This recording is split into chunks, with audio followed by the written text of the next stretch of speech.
So my talk is living in the clouds. And just for a little bit of my background, I'm the president of Coughlin Associates.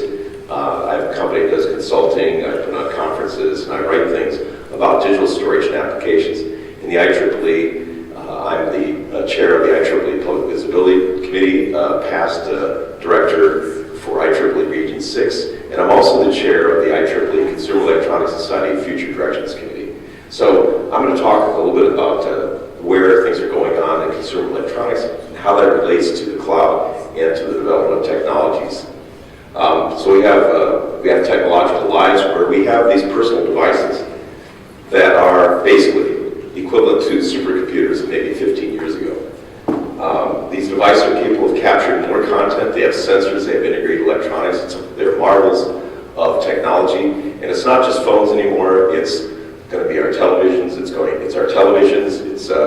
It's all these Internet of Things devices of various sorts. It's things like Alexa or Google Voice or Siri. It's an enormous amount of technologies that we can capture content with, we can process it, we can use it. And these devices are always connected or try to be connected as much as they can be. And therefore we have an environment where we've got these devices that can capture content or allow us to be connected, can navigate us where we need to go, maintain our health with a lot of the new things we've seen here at the Consumer Electronics Show, and in general to make the world a better place, and to further the motto of the IEEE, which is technology for the benefit of humanity. Now in our future, our cars, and another thing you can see around the show here is autonomous or approaching autonomous cars with driving assistant capabilities, may drive themselves to one extent or another. In fact, just before this, our session here, Gary Shapiro was saying by 2020, or actually within a year or so, we're going to be seeing some self-driving cars available for some applications that basically will not have a driver, or even the capability of a driver. In the future, we will have more and more of these capabilities within all of our cars.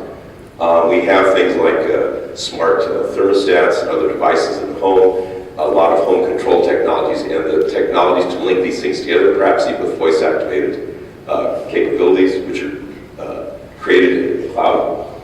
And basically things that can help us to improve our health, our well-being with intelligent machines and applications, perhaps even the extent of smart robots. We've seen a number of those around the CES. If you've been around the CES, you can see all kinds of things, both the silly, all the way from the silly to the sublime.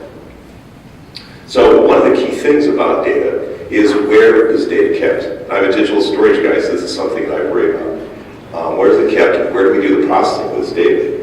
And the answer to this is based upon two basic characteristics. One is, what is the time it takes to get the data that you need?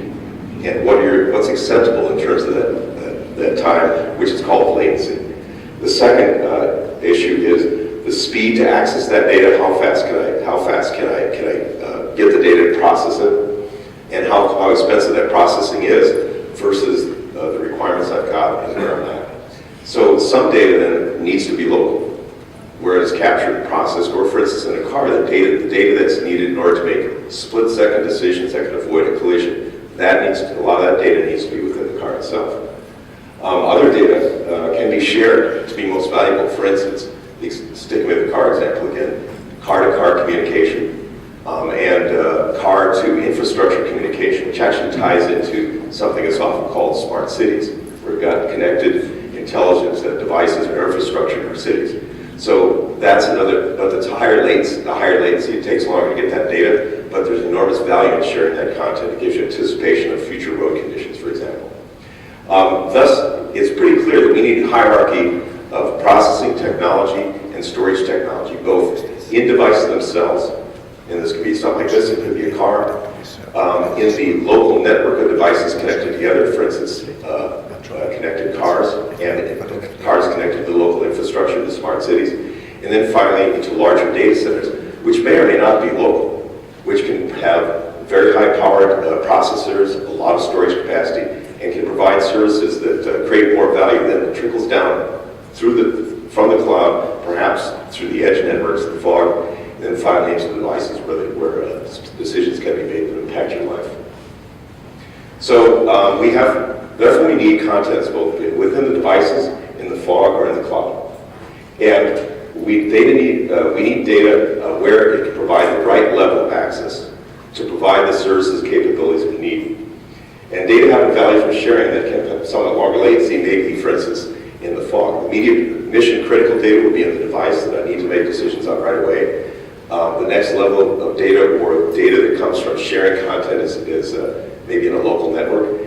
And for instance, in a metropolitan area, that fog or that edge is a lot of what constitutes from a communication standpoint what's called the fog or edge computing. And data for long-term retention or that needs high-performance processing, for instance, right now these voice recognition technologies like say Google Voice and Siri are actually processed in data centers. They can make very fast decisions, get that data back to you through the cloud.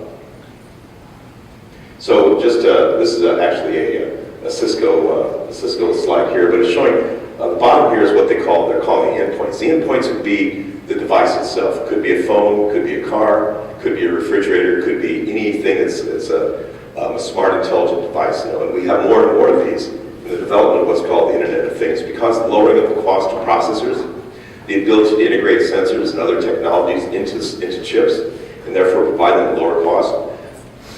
Ubiquitous connectivity to the extent we're able to do that. And finally, lowering costs of memory and of storage of content. So there's, at the endpoints, we have a certain level, again, of that data that we need to make mission-critical decisions. That's a certain amount of content there. We've got moving into the next level where things that are connected to each other, maybe in a mesh network or maybe in a local edge or fog type of network. That's the edge. And so we have more data that's going to be transferred between devices there, perhaps more storage capacity or memory required there. And then finally moving up into big data centers where we have a larger amount of data, larger processing capabilities, and ultimately, whatever data is kept long term, they end up being in that cloud. So that could be huge amounts of information. But even at the endpoints, there's projections that automobiles, for example, could require a terabyte of storage by the next decade in order to enable the advanced driving assistance capabilities, the infotainment, information, and entertainment capabilities, especially when a lot of your car functions are managed by the car itself. And then also for the instrument cluster and for self-monitoring and care of the car. So that's just a view of, particularly in consumer electronics, of the role of this fog or edge network, and then of the cloud, and then of the devices themselves and the role they play together.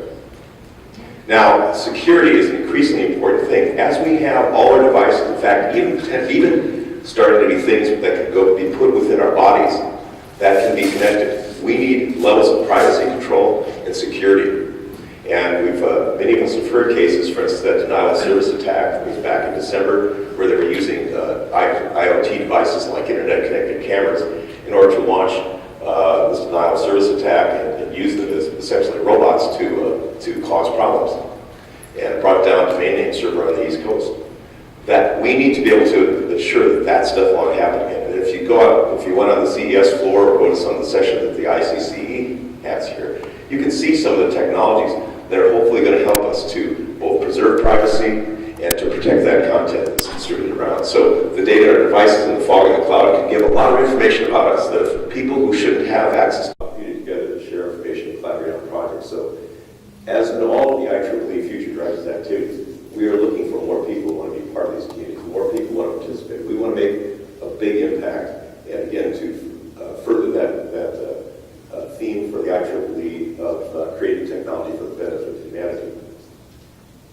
So among the things that have happened, there are many other things. There's a newsletter within this cloud computing community. We also, by the way, have a connection, I'll mention that in just a minute, on the Open Fog Consortium.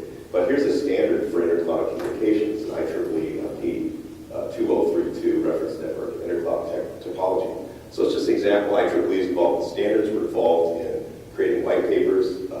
We have many, many conferences that can provide presentations and materials on technologies like this, and also our journals and magazines.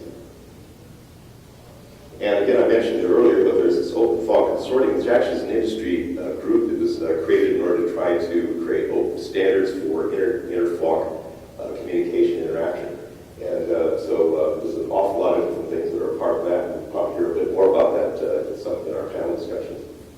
So in conclusions, local networks, that is the fog, the things that are connected, it's a mesh or some other type of network of local things together to create additional value besides what the device themselves can create. Work together with data centers and with devices. Therefore, there's a hierarchy of where things are being kept. The theme to do that is, how does it benefit the user, the community about us? Encryption and protection of connected consumer devices, as well as in the fog and the cloud, will be critical to protect our privacy and to enable a trustful environment in these devices that will further their development and use.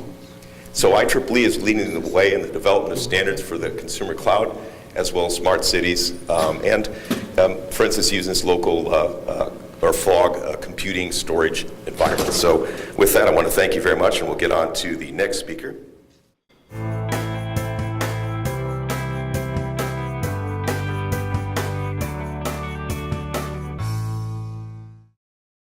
Panasonic.